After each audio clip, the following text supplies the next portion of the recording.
Witam. Dzisiaj coś specjalnego. Leciutki i delikatny mus z czarnej porzeczki i borówek z aksamitnym kremem z bitej śmietany. Wszystko na mięciutkim biszkopcie. Całość rozpływa się w ustach i jest przepyszna. Nowych widzów witam i zapraszam do subskrybowania mojego kanału i do pozostawiania łapek w górze. Oto lista składników na biszkopt. Wszystkie składniki powinny być w temperaturze pokojowej. Przesiewamy 100 g mąki pszennej z proszkiem do pieczenia 6 g i ze skrobią 50 g. Do misy miksera wlewamy 5 jajek i zaczynamy miksować na średnich obrotach. Kiedy jajka się spienią, wsypujemy 150 g drobnego cukru. Stopniowo przyspieszamy aż do szybkich obrotów i miksujemy przez około 8 minut w planetarii lub 10 minut mikserem ręcznym. Otrzymamy bardzo puszystą i jasną masę. Ciasto powinno pisać, czyli zostawiać ślady. Zaczynamy wsypywać mąkę po 1–2 łyżce i mieszamy ruchem od dołu ku górze. Obracamy miskę. Musimy dokładnie zgarnąć mąkę z boków i z dna miski. Tak postępujemy, aż wsypiemy całą mąkę. Ciasto od razu przelewamy do foremki wyłożonej papierem do pieczenia. Piekarnik jest już gorący. Ciasto wyrównujemy, wkładamy do nagrzanego piekarnika. Piekłam w temperaturze 150 stopni przez 50 minut. Po upieczeniu uchylamy drzwiczki piekarnika i pozostawiamy ciasto przez 30 minut.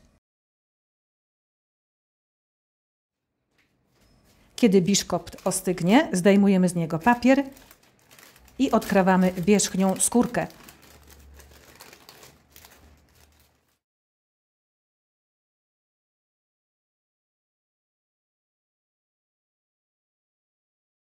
Biszkopt przekrawamy na 2 równe blaty. Najlepiej jest to zrobić następnego dnia. Biszkopt nawilżymy lekko ponczem przygotowanym z wrzącej wody 150 g, 1 łyżeczki cukru i z 2 łyżeczek soku z cytryny. Mieszamy, aby cukier dokładnie się rozpuścił. Poncz odstawiamy na bok. Dolny biszkopt wkładamy do foremki, w której był pieczony. Ja wykorzystam rant. Biszkopt lekko nawilżamy. Mój rant jest niski, więc wykorzystam plastikowe paski. Ciasto będzie miało 6 cm wysokości. Polecam Ci dokładnie zmierzyć wysokość Twojej foremki. Teraz przygotujemy krem owocowy. Oto składniki. Śmietana musi być bardzo zimna. 300 g owoców czarnej porzeczki lub jeżyn. We Włoszech nie znalazłam czarnej porzeczki, ale z jeżyn krem jest przepyszny. Owoce blendujemy na puree. Wlewamy 2 łyżki soku z cytryny i połowę cukru pudru z przepisu, około 50 g.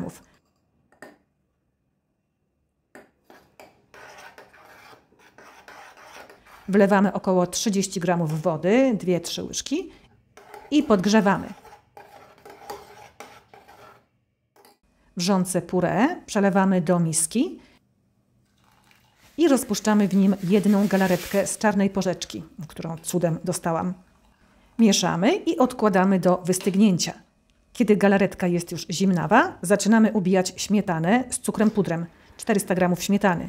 Zaczynamy powoli i potem coraz szybciej.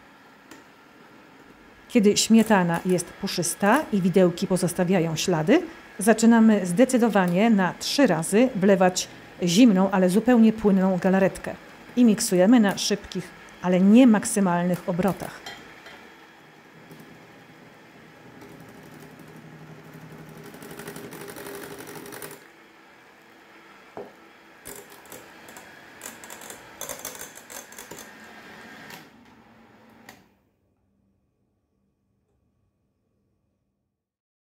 Tak wygląda gotowy krem. Nie ma być sztywny, bo zesztywnieje później w lodówce.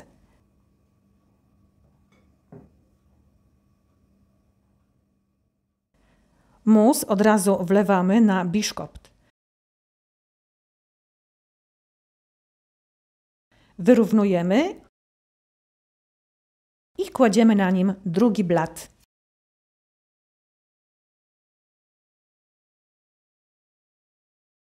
Lekko przyciskamy i nawilżamy ponczem.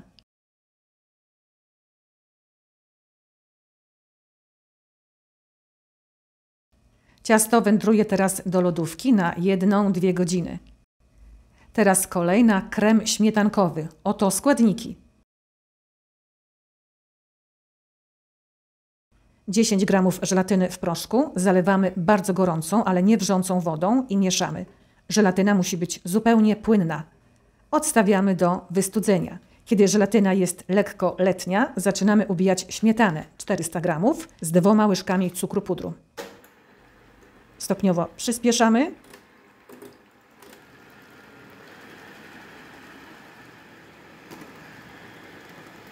Kiedy pojawią się już ślady widełek, zaczynamy wlewać stopniowo żelatynę obok widełek, nie na widełki. Cały czas szybko miksujemy.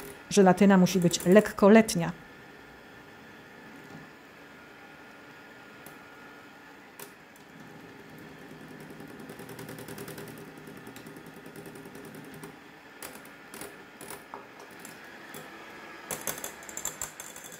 Śmietana nie ma być ubita na sztywno.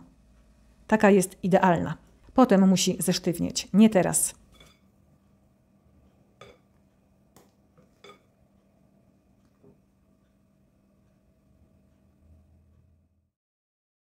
Na biszkopt od razu nakładamy śmietanę.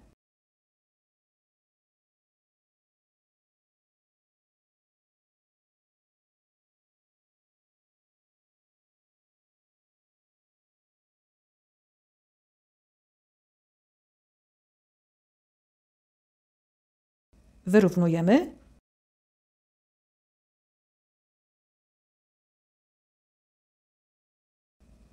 Ciasto wkładamy do lodówki na kilka godzin. I na sam koniec przygotujemy galaretkę z czarnej porzeczki. Galaretkę rozpuszczamy w 300 g wrzącej wody. Mieszamy i odstawiamy do wystygnięcia. Kiedy galaretka jest już zimna, ciasto wyciągamy z lodówki i układamy na nim owoce. Kiedy galaretka zacznie już tężeć, jej konsystencja przypomina kisiel, wówczas nakładamy ją na ciasto. Ciasto ponownie wkładamy do lodówki na kilka godzin, aż galaretka będzie zupełnie sztywna. Potem zdejmujemy paski i możemy teraz pokroić nasze ciasto na równe porcje. Zobaczymy, jak wygląda w środku. Ciasto kroimy długim, czystym nożem. Oj, pięknie się prezentuje. I zapewniam, że smakuje bosko. Rozpływa się w ustach. Koniecznie zrób to ciasto i napisz w komentarzach, jak Ci smakowało. Dziękuję za obejrzenie filmiku i zapraszam na następne. Ciao, ciao!